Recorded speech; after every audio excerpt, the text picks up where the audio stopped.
soldiers is their frontal lobes haven't developed enough, and what happens is they don't have the awareness that an adult soldier has of knowing when to pull out of a position when it's under attack, sort of thing. Like there's a certain morale point where you know it's, if you're an experienced soldier, it's time to go. We need to pull back and hold the next position. Your survival experience. That's right. And so they tend to fight long past when they should have. Now, this, this happened all the time. They'd fight to the death. They didn't realise that they were already in a hopeless position until it was too late, and then they were in a hopeless position. And that's what happened a lot. Well, a grown-up had told them to stay there and hold it, so they'd done it. Yes, that's right. And, of course, when you're young, you trust. And, don't trust Nazis, people. I think we can take this, to the grave. So, yes, there was a lot of soldiers that were on the Western Front. There was quite a few stationed in the north in Denmark because they were expecting the 1-2 punch from England. They had already had soldiers landed on Normandy, but they were expecting another one from the north. And they thought Denmark would be where it would land. So they had to hold soldiers there. So when the whole thing came crashing down and the Germans pulled back over the Rhine, well, they only had Germany and Denmark to fall back into. So that's why there was such a concentration of German soldiers in Denmark. That's also why they put so many mines along that coast in Denmark. Now, I think the whole coast of Denmark was coated in mines? Pretty much, all the way along there, sort of thing. And it was just all part of what was called the Atlantic Wall. Hitler had basically fortified the entire western coastline of Europe, all the way down to Spain. And, you've seen some of the fortifications like giant guns and stuff like that, but a lot of it was just mines and more mines and everything like that sort of thing. So anywhere where they thought that the Allies could land, it was just completely mined.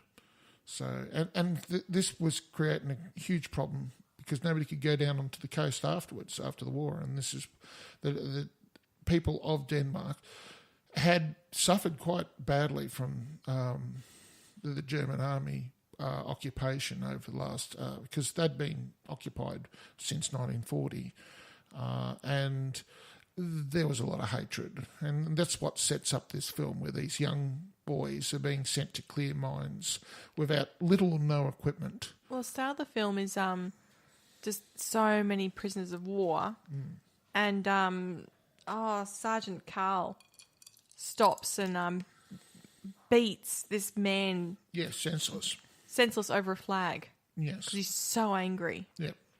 So it establishes that he's a man filled with a great deal of hate.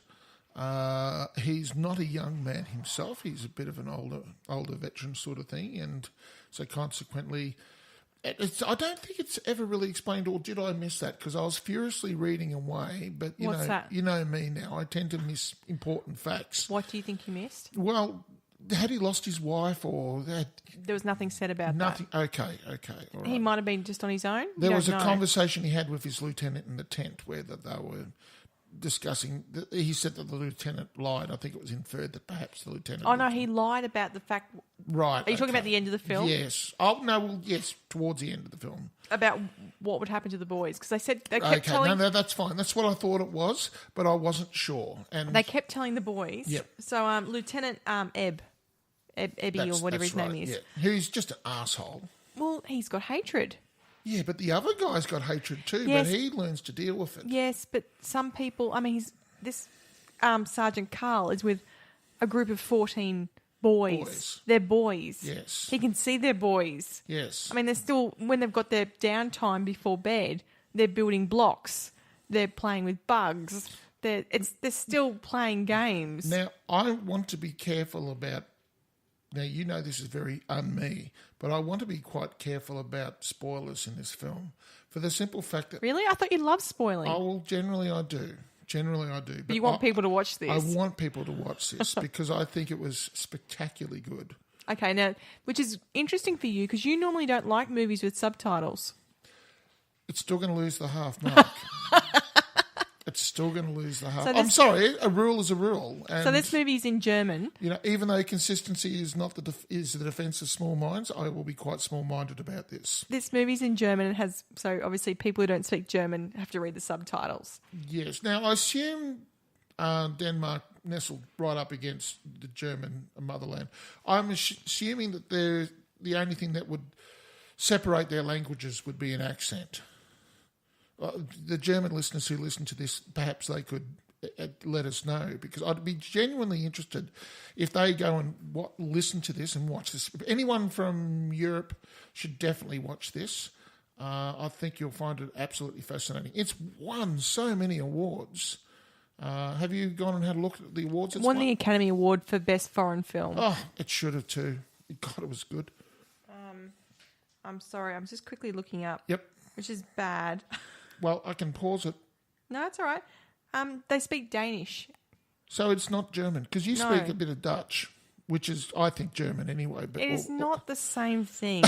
And I don't speak... It's all French to me. I don't speak a lot of Dutch.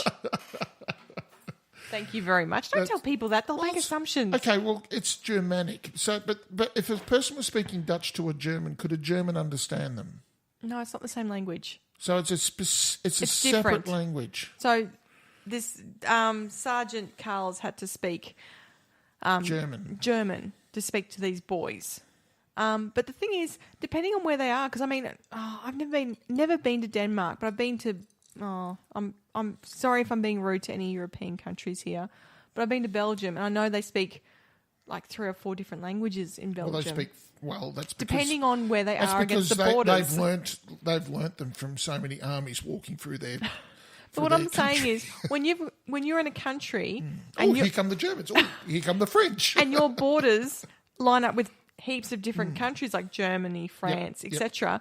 Then you've got to kind of learn those dialects. Yes. Okay. Well, it's really close. Look, people, please understand that we're Australian. No. Let me just explain this to people, and they might get their head around it. We've got this country, and it literally goes from, a quarter of the way around the world. And if you go to Western Australia and you talk to somebody in Western Australia, they sound pretty much the same as somebody from the East Coast. We're not like England where everything's got a separate accent. No, only the South Australians who are a little bit weird, I mean, they sound a little different. What does that mean? I mean, in Queensland... Nobody likes the South Australians. Oh, that is not... Don't say that. Jeez. No, but I mean, in Queensland, they might go, blah, blah, blah, blah, hey. Da-da-da-da-da, hey. And in Adelaide, I think they speak a bit more clearly than what we do. They've got a slight... There's not much. Basically, a slightly more English accent. They speak more clearly than what we do. And of course, here where we are in Victoria. And Victorians, particularly Melburnians, have a tendency to sound as if they came a little bit from London. They're that's more... a little bit more English. No, Adelaide is so more. Perhaps. Anyway, well, look, let's not dive What I'm into saying that. is Australians all tend to sound the same no matter where we come from. Yes. We don't have really specific... Whereas we're looking at a place, literally like Germany to Denmark, is inconceivable for us because it's essentially just driving like 80 or 90 kilometres that way. And then people are talking different languages, and we just can't wrap our heads around it. I can't. We drove over... My husband and I went to Germany, and we drove through from one side to the other in like a day. It was just crazy. Yeah. No, we've got the smallest state in Australia, and it's still bigger than half of bloody Europe. That's what I mean. They've all got so many different languages. But, yes, no, he would have had to know German to speak to them, and they speak Danish in Denmark. So... Yep. Look, getting back to the film, rather I was about to say, the film. Linguistics, Oh my gosh. Linguistics Stop. with Pip and Paul. I haven't done enough research for that. What do you think of it? The film? The film. Oh, gosh. It was powerful. Wasn't it? It was incredibly powerful. You've got children who are, doing all these... they've had to do something for their motherland, and they've had adults say, right, you've got to defend your country because your mum, your sisters, back in there, that's what they would have said. They literally had no choice in joining the army. No, they had no choice. No. And they're brought up like that to believe that, everyone else is wrong, you're right. And suddenly now they've got people who hate them. And they're going, how do they hate us so much? They hate them. And now they're going, right, we don't care about you at all. go and get rid of all those mines. You're not going back home until you get rid of them all. That sergeant was just one more shouty man in a line of shouty men that had controlled their last... Yeah. They're probably just thinking, wow, we're lucky we haven't been shot. Yes. Or had...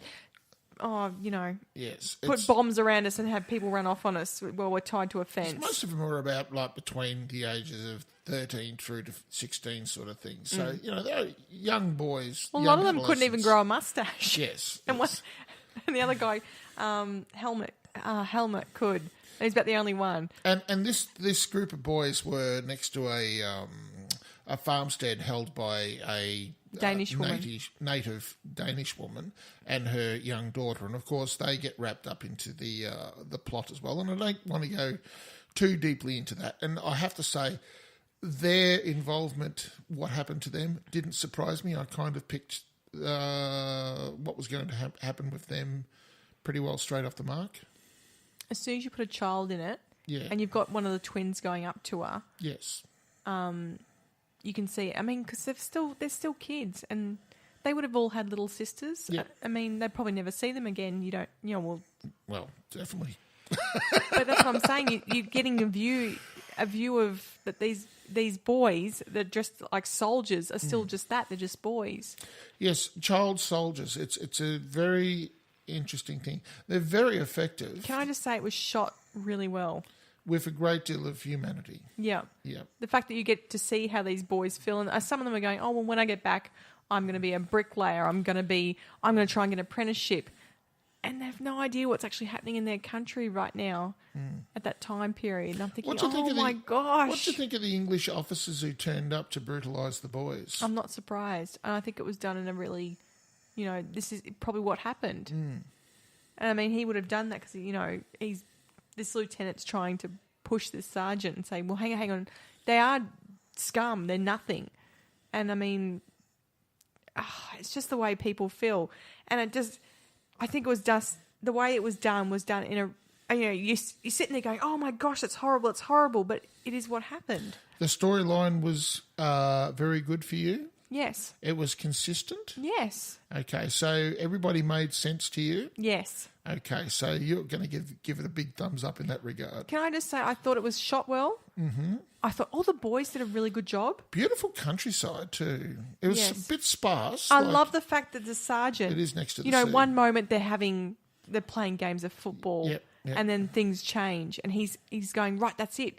Yes, I remember now who they are. And he doesn't want to like them, but he also goes, well, they're only boys. He really is struggling with his hatred. You can see him struggling, and I thought that was shot really well. Yep. And there's no lines for it. It's just him with his legs shaking in his own room. And I thought, wow. The eldest boy put on a superb performance, I thought. Which one? The one who befriended him. Sebastian. Yes.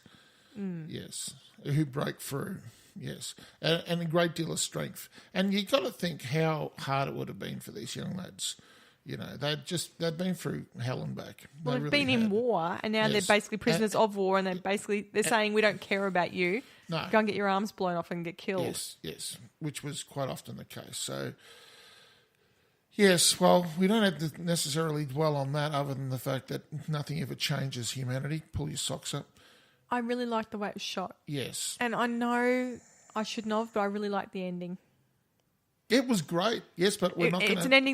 It's an ending that suited my taste. Yes. Because when I saw the ending, I thought... I don't want to talk too much about the ending, though. But can I just say, the 5 minutes before the ending, yep, I thought, I know that was going to be the ending. I didn't want it, but that's the way it was going to...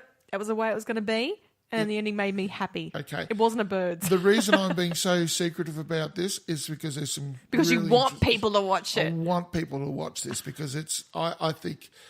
there's some big turns on this film. Because it's a fairly recent film. It's 2015. Yes, it is. And look, I first heard about this film and then I went off hunting for it. I first heard about this on another podcast, a history podcast, and it came up and there was an interview and they were talking to the director and, and what have you. Yeah. And he was describing what was actually happening and what had happened in Denmark. And... it was an extraordinary period in time. Well, that German convention that all the Allies put up.